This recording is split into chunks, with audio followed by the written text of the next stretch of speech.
How's it going, everybody? It's Pilot Flame, and we are back with a patch notes rundown 10.13 League of Legends patch notes.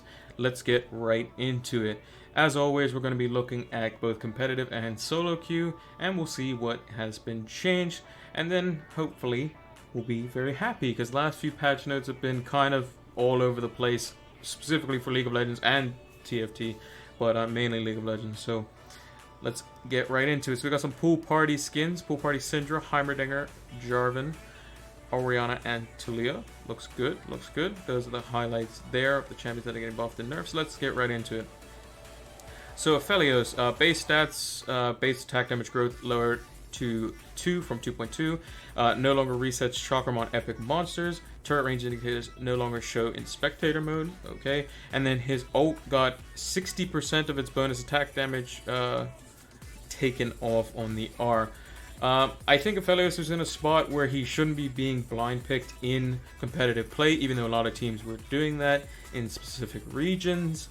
We're not going to name them, but he was being blind picked a lot, and he does have counters. You just have to play around him in a certain way. It's kind of the same way how Azir is like super oppressive and basically blind pickable in some cases. But if you know how to play against him and know his weaknesses in terms of basically getting flanks on him or making so they can't just sit there and fight and stand still, then you can kind of play around Aphelios in a similar fashion, and basically kind of control the zones that he can basically walk into or stay at range. And also if he has the guns that he really wants, you just don't fight him. You make him have to clear minion waves or something and then get a more optimal set of guns for him.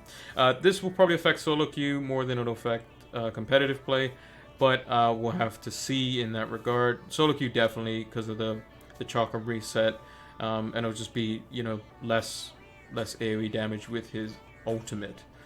Moving on to Cassiopeia, magic resist down by 2. Just making sure. Okay, I gotta move this just a little bit there. There we go. There we go. Yeah, so Cassiopeia's magic resist down by 2. Doesn't really affect her too much. Cassiopeia is still going to be a solid pick.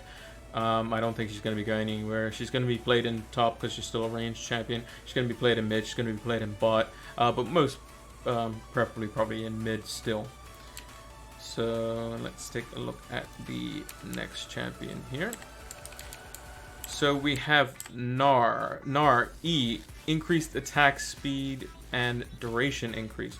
So Hop is now from 20 to 60%, now it's 40 to 60%, so basically his rank 1 E is 20% higher, and the duration is for 4 seconds longer. Will this affect Gnar in any way? Maybe in solo queue, because obviously his split pushing potential with Blade of the Ruined King can be quite nasty, but obviously he's not the most optimal split pusher, mainly because he has problems basically getting away from teams, just because of his just innate Mega Gnar form. I just think that he's okay. You know, he's not going to shove his way back in the competitive meta anytime soon. But if you're going to look to build a Blade of the Ruined King on him and split push with him and do those sorts of things, you can kind of go on red side even as your 5th pick. You can maybe blind pick him into certain matchups, or counter pick him rather, not blind pick, and then you should be able to go from there. But I don't think if you're going to pick him for a split pusher, there are champions in the game that do better at his job basically at that. If you're going to basically go Black Cleaver and kind of go like kind of bruisery, then he kind of has a finite window before he just basically becomes a CC bot, because he's not going to be as tanky as the likes of like Maokai as an example, but he's also not going to deal as much damage as maybe like an Aurelia or something like that in a team fight, unless he gets like a sick ult off. But nonetheless, it is a good buff. I think it's going to help solo queue a lot more than will competitive, because of the just natural state of split pushing in solo queue. Obviously teams are less coordinated, so it makes most sense. Moving on to Kalista. Base attack damage growth decrease, so from 4 to 3.5, just a placebo change. I don't think it's going to change the grand scheme of things. If Kalista's going to kill you with Ren, she's going to kill you with Ren.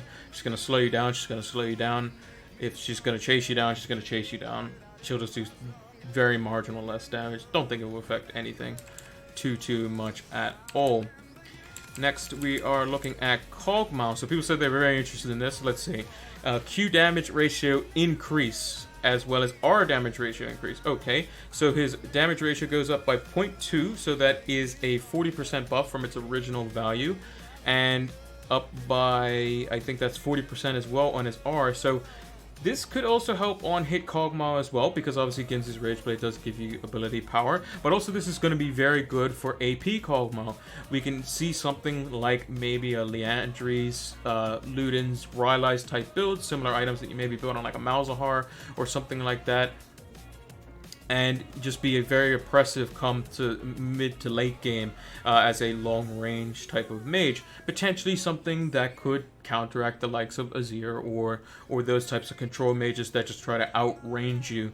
Obviously less safety in the laning phase than the likes of Azir as an example. Obviously has a way to get away, or whatever you may be picking in the mid lane, and it's obviously dangerous. It's dangerous to pick him into assassins, but if it's something that you could potentially get away with, then it is a fantastic pick. I like these buffs. Potentially you might see some like the more the AP heavy on hit style, like kind of what people were building on Kai'Sa and Varus for the longest time. So maybe Rage Blade into Nashor's Tooth into like a Zhonya's or Banshee's Veil or something like that. Could be very interesting build, or Deathcap even. It would be very interesting. Or even if you wanted to go a bit more Maverick, I think Muramana could potentially be good with the likes of or Seraphs, just the mana item in general. And then maybe go a bit more tanky. That'd be more for the mid lane. It'd be a lot heavier scaling build. I think that probably favors more of like a Anivia style champion that's gonna have constant damage coming out, whereas his is kind of little bits of burst damage. It's not like a constant AoE that's just sitting there like a Karthus or an Anivia. But it is interesting. It does open up a lot of options and for various different builds. I do, however, like these changes with Liandry's, because Liandry's is obviously very good at the moment. And even people are building 2 in the LCS from what I saw. I don't think that's how it works. But anyway. Lucian, Q range increase from 900 to 1000. It's going to be a little more oppressive in lane. Lucian's not that great in the first place. This won't change too much in my opinion. Nocturne. Bug fix on his blades. Okay. So fix the bug where Umbra Blades cooldown would always reform 1 second instead of 1 or 2 seconds based on the target. Okay, so that means his cooldown comes up faster. And then double trouble, so instead of basic attacks against enemy champions reduce the cooldown by 2 seconds, basic attack against enemy champions and monsters reduce the cooldown by 2 seconds. So he's going to have a lot more AoE damage in the jungle.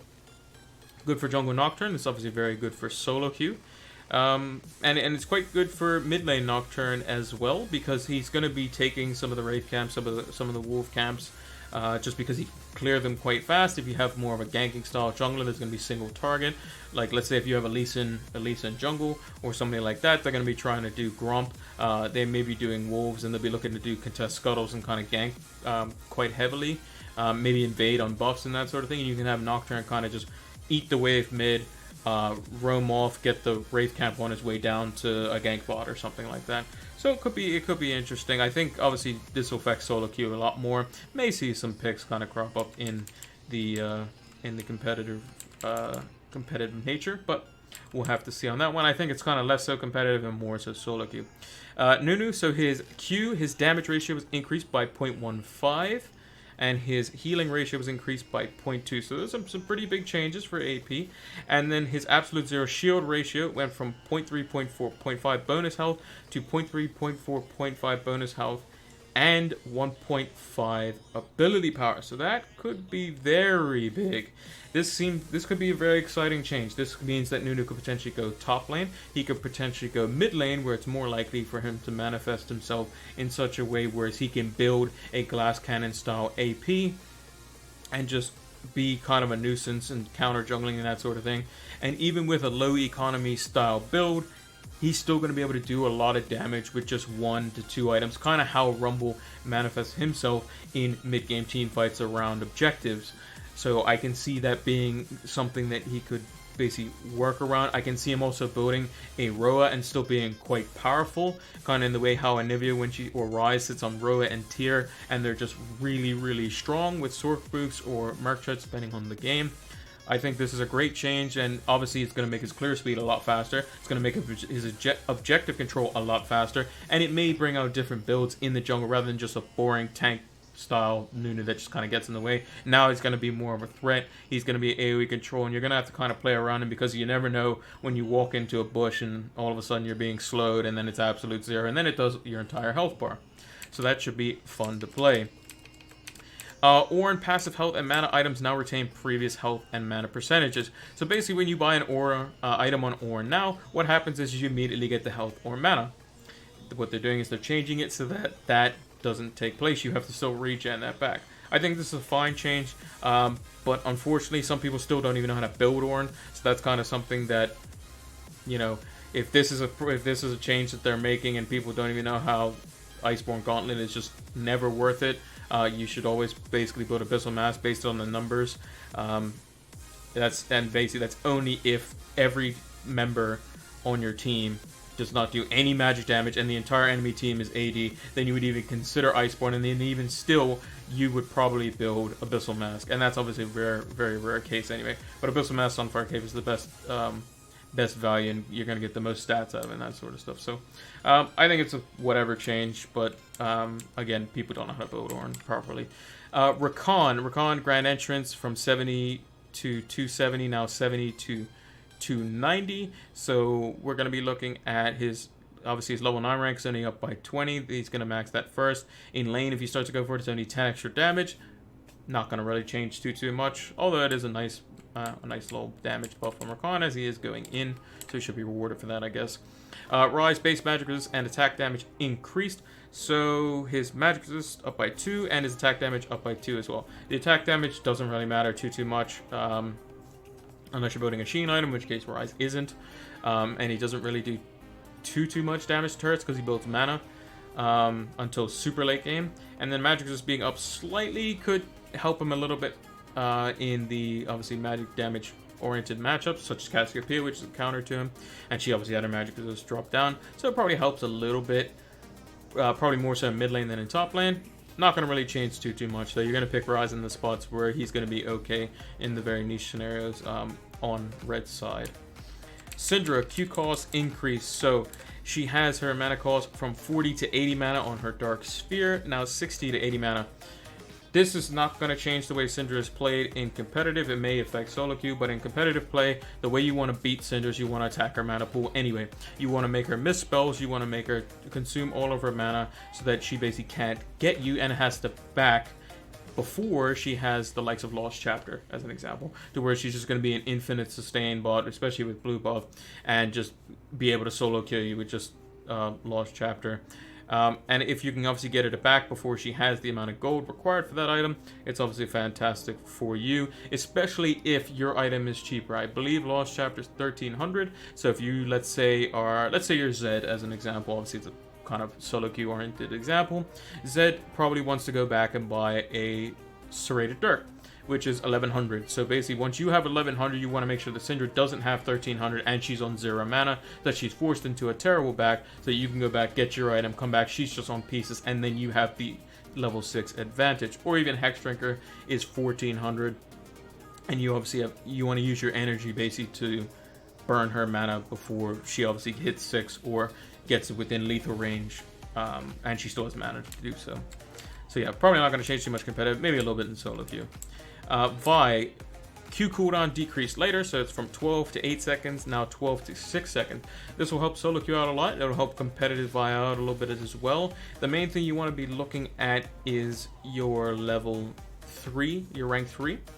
You have 1 whole second taken off it, which is quite nice. So basically, just gonna have 1 whole second. So you may be able to, inside of a shorter gank, potentially get a second/third one off with that extra second off. Obviously, reducing the cooldown 2 seconds at the final rank with 40% CDR initially, it'd be just over 4 seconds. Now it's going to be just over 3 seconds, so she could be very CC oriented in fights. Obviously, some buys go for more of the Trinity Force build. Potentially, maybe, could see her in top lane, as she has obviously 1 second shaved off her Q, which means she can get away a lot easier as well. But, interesting change. Not the biggest change so far, from what I can see Kog'Maw and Nunu are, but we shall continue on. Yorick, our range for Maiden of the Mist least decreased. So, it's now from 900 range. The Maiden returns to Yorick now 600 range. So I guess they basically make it wanted to when York starts to leave a fight, the maiden kind of realizes, oh look, my master's kind of leaving, I should probably do that as well. So I think that's a fine change. Yeah, not much to say there. Yuumi, increased cost. Okay, so that's the heal. So 10 to 160 mana is now 40 to 60 plus 15% of max mana. Okay, so let's say Yuumi has, we'll go with 1,000 mana, let's say. So before, it would cost 160 mana. Now it costs 60 mana plus 15% of max mana, which would be 150 if I did that right. So it's going to cost 210 mana at max rank. So 50 mana more. So basically, the more mana you build, the more it's going to basically take out. As well as regen's not going to be as good. So I guess they don't want Yuumi to just be stupid annoying. This may even affect super late game. I'm not even too sure. Probably check Freak's patch notes in terms of like how this affects Yuumi. Early on, this won't be nearly as bad. So let's say Yuumi has 400 mana to start the game, so it's gonna be 40 plus 15%. 10% of 400 is 40 plus another 20. It's probably about the same early game. It's just as the game gets longer and longer, it'll chew more and more and more. So might affect. I don't know. I have to check the numbers on that. But like I said, go check Freak's patch notes for that. I'll leave a link to the description down below if he's done already. If not, I'll link it to his channel. Runes, so Conqueror. So it's now increased to 12 stacks, but they reduce the adaptive force you get from 2 to 5 now to 1.7 to 4.2. The math basically works out that once you hit max stacks, it's still the same, but they obviously want it to make so that you have to actually kind of work to get those stacks. From what I'm seeing, I think it's still going to be fine. Conqueror's still really ridiculous, you know, for the healing and for the stats that it does give. It's kind of a hit or miss rune. It's either going to be ridiculously good or really bad, but it's mainly the healing part that's kind of the problem for me anyway. Guardian is overperforming, so they're changing it from 80 to 200, now 70 to 150. So they're basically putting it back down to before it was buffed. Perfectly fine. I don't think it really changes too much. You're still going to pick Guardian in the places that you would otherwise pick it. 50 is a lot, but that's obviously at max rank. Early on, it's only 10, which isn't a crazy amount either.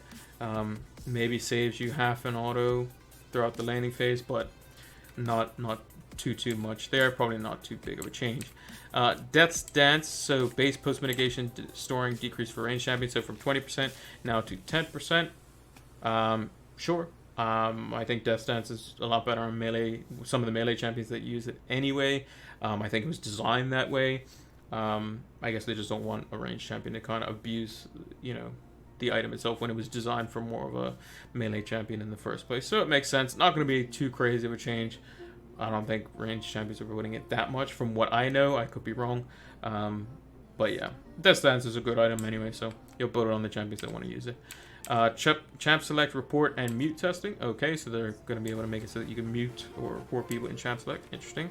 Then some quality of life changes. And then the cool skins. So we looked at them earlier. Looks pretty cool. We got Syndra, Heimerdinger, and I can't remember who that was again. Can't remember who that was. It was Jarvan. Yeah, okay, yeah, he's got the little fork there. Looks pretty cool. Heimerdinger got the swag hair and the cool looking shades, like he's about to be a DJ for Tomorrowland.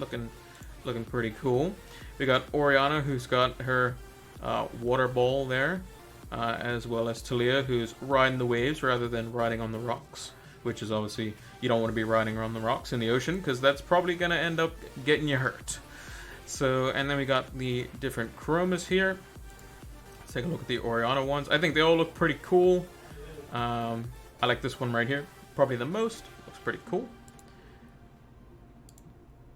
Pool Party Syndra. Oh, she's got like different color volleyballs. I like this one a lot, as well as this one as well. I like those two. Probably the best.